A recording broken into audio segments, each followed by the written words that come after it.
जो टैक्स देते हैं, 1 रुपए पे 28% टैक्स के हिसाब से 28 पैसे सरकार खाते में जाते हैं। हम एक परिवार अगर 5,000 रुपए का सामान खरीदते हैं महीने में, तो 1,400 रुपए सरकार खाते में जाते हैं। उन 1,400 रुपए में से 140 रुपए भी हमारे लिए नहीं लगते। तो क्या हम इस देश में बेवकूफ है, मूर्ख है? ये 1,400 रुपए जो हम देते हैं, ये 1,400 के 1,400 हमारे लिए लगने चाहिए। ये हमारे पैसे हैं। हम जिनको नेता चुन के बेचते हैं वो हमारे मालिक नहीं है। हम उनको अवसर देते हैं कि आपको भी तनख्वाह पेंशन मिलेगी, लेकिन हमारे लिए काम करना। लेकिन वो वोट तो आपसे लेते हैं और काम पैसे वालों के लिए करते हैं। तो गरीब इस देश में क्या करेंगे, जवाब दो। अब आप बताओ, जब सरकारी डिपार्टमेंट नहीं रहेगा तो सरकारी नौकरी कहां से मिलेगी मेरे भाइयों? ना सरकार लोन देती। देखो अडानी अंबानी का तो 15-15 लाख करोड़ रुपए माफ करती है। आपका भी 500 रुपए का बिल माफ किया कभी? किसान पे अगर 10,000 रुपए का बिल हो जाए तो आरसी काट देंगे उसकी और उसको नोटिस भेज देंगे कुड़की का।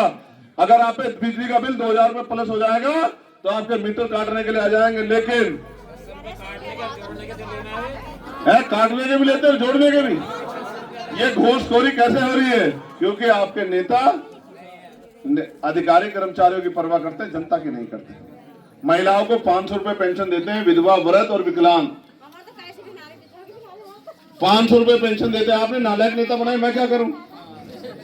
आपने नेता ऐसे लोगों को बनाया, मैं क्या करूं?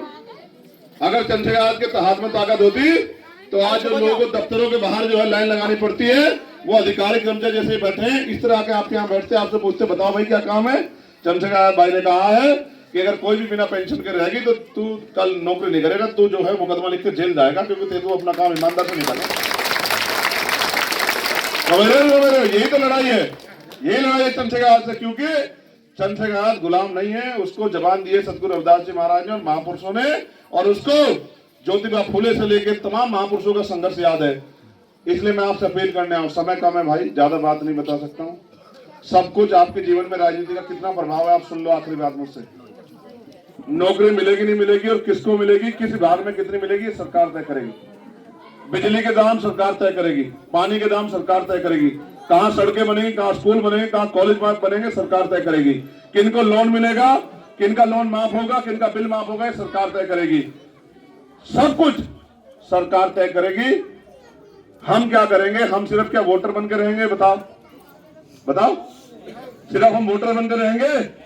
तो हमें भी अपने बारे में सोचना चाहिए कि हमारे बच्चों का भविष्य कैसा होगा। इसलिए मैं आपसे अपील करने के लिए आया हूं, इस बार जब आप लोकसभा का वोट डालने जाए, 19 तारीख को वोट पड़ेंगे, तो अपने कीमती वोट को कौन से निशान पर डालना है? इनको महिलाओं को बताना, केतली पे पक्का। मेरा मैं आ गया, भाई आ गया, उनको मैं मुंह दिखाई करता, ऐसा तो नहीं कर रहे? पक्का? आपका बेटा है यहाँ कोई? नाम बताओ उसका क्या है? नाम बताओ ना, बोलने से क्या होता, नाम बताओ। है ये आप शर्माओ मत, नाम तो बताओ। पढ़ रहे हैं तो उनको नौकरी रोजगार कौन देगा जब चंद्रशेखर ताकतवर नहीं होगा? इनमें से किसी से पूछ के देखो, बताओ भाई मुझसे बेहतर है कोई? अभी तो आपने उनको जिनके कुर्ते लंबे लंबे होते हैं उनको आप नेता समझते हैं, उनको वोट देने लग जाते हो आप। कुछ लोग पैसे आके बैठते हैं, उनकी बातों में आ जाते हैं हमारे लोग, फिर पछताते हैं। ठीक है, ये पैसे हमें खरीदने के लिए जाते हैं। ये वोट का अधिकार बाबा साहब अम्बेडकर ने 4-4 बच्चों को कुर्बानी दिया। ये खरीदने बिकने के लिए नहीं है, ये ताकत बनाने के लिए है। जिनका राजकाज नहीं होता उन पर जुल्म जाते हैं, अत्याचार होते हैं, और हमारे ऊपर जो जुल्म हो रहे हैं उसके जिम्मेदार हमें, क्योंकि वोट हमारे पास है और राज हमारा नहीं है। हम 8-10 घंटे मेहनत मजदूरी करते हैं पेट पालने के लिए, लेकिन राजकाज के लिए 2 घंटे काम नहीं करते। जिस दिन समाज राजकाज के लिए 2 घंटे काम करेगा, उनका राजकाज आएगा। जिस दिन राजकाज आएगा उनका हाथ किसी आगे नहीं फैलेगा। फैलने वाले हाथ को मांगने वाला हाथ कहते हैं। मांगने वाला हाथ भिखारी का होता है। जब तक हम भिखारी बने रहेंगे, हमारी सोच भिखारी वाली रहेगी, तब तक हम इस देश में भिखारी जैसा जीवन बनेंगे, जिएंगे। बुद्ध ने कहा अपो दीपक हो, अपना दीपक स्वयं बनो। जिस दिन राजकाज करने की सोचोगे, राजकाज भी आ जाएगा। मेहनत मांगती है हर चीज। किसान अपने खेत में फसल लगाता है, ये नहीं पता फसल कैसी होगी, लेकिन मेहनत करता, जैसी मेहनत करता वैसे फसल बीज वो फसल होती है। तो मैं आपसे धन्यवाद दूंगा। बताओ हमारा चुनाव निशान क्या है? दोनों हाथ उठा के बताओ क्या है हमारा चुनाव निशान? ये टी शर्ट वाले, तुम्हारा वोट नहीं है क्या? छोटे हो भी तो निशान तो पता तुम्हें हमारा? तो जोर से बताओ क्या हमारा निशान? ये जोर से बताओ, ऐसे लड़ते हो घर में? चलो सब लोग हाथ उठा के बताओ हमारा निशान क्या है? हमारा निशान है या आपका निशान है, बताओ। पक्का?